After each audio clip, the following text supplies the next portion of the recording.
চাঁপাইনবাবগঞ্জের সীমান্তে আবারও উত্তেজনা। ভারতীয়দের হামলায় ৩ বাংলাদেশি আহত। শিবগঞ্জ থেকে রিপন আলীর তথ্যচিত্রে ডেস্ক রিপোর্ট।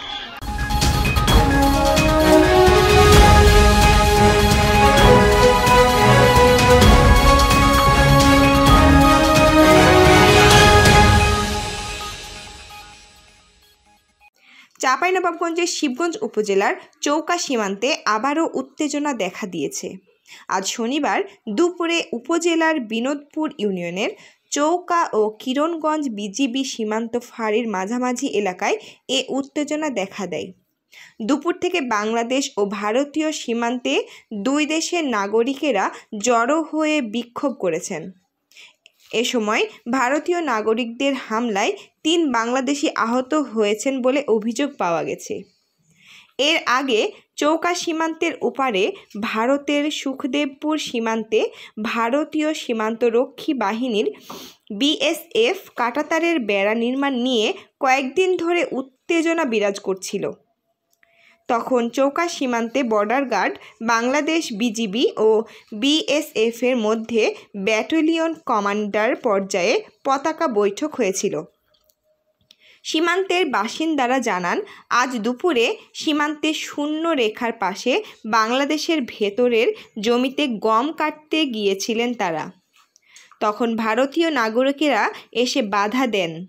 এ সময় তারা বাংলাদেশের ভেতরের কয়েকটি আম গাছ কেটে দেন ভারতীয়রা। এ নিয়ে বাংলাদেশ ও ভারতের নাগরিকদের মধ্যে পাল্টাপাল্টি ধাওয়া শুরু হলে ভারতের সীমান্তরক্ষী বাহিনী বিএসএফ বাংলাদেশিদের উপর গ্যাস নিক্ষেপ করেন। এ সময় ভারতীয় নাগরিকদের হাঁসুয়ার আঘাতে ও তাদের ছোড়া পাথরে কয়েকজন বাংলাদেশি আহত হন। স্থানীয় বিনোদপুর ইউনিয়ন পরিষদের ইউপি সদস্য মোহাম্মদ বাদশা বলেন, সীমান্তে গম কাটা নিয়ে উত্তেজনা শুরু হয়।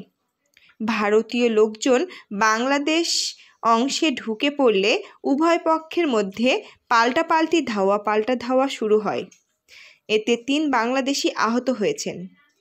ভারতীয়দের হাঁসুয়ার আঘাতে আহত হয়েছেন বিনোদপুর ইউনিয়নের কালীগঞ্জ নামটোলা এলাকার যুবক মেসবাউল হক। তিনি বলেন, তিনি সহ মোট ৩ জন আহত হয়েছেন। অন্য 2 জনের মধ্যে বিশ্বনাথপুর গ্রামের মোহাম্মদ রনি ভারতীয়দের ছোড়া পাথরের আঘাতে ও মোহাম্মদ ফারুক হাঁসুয়ার আঘাতে আহত হয়েছেন। মহানন্দা বিজিবির 59 ব্যাটালিয়নের অধিনায়ক লেফটেন্যান্ট কর্নেল গোলাম কিবরিয়া সীমান্তে অবস্থান করেছেন বলে স্থানীয় লোকজন জানিয়েছেন। এ ব্যাপারে কথা বলতে তার মুঠোফোন নাম্বারে একাধিকবার ফোন করলেও তিনি ধরেননি। দিলার জামান বন্যা, ডিসিবি টিভি 24 নিউজ ডেস্ক।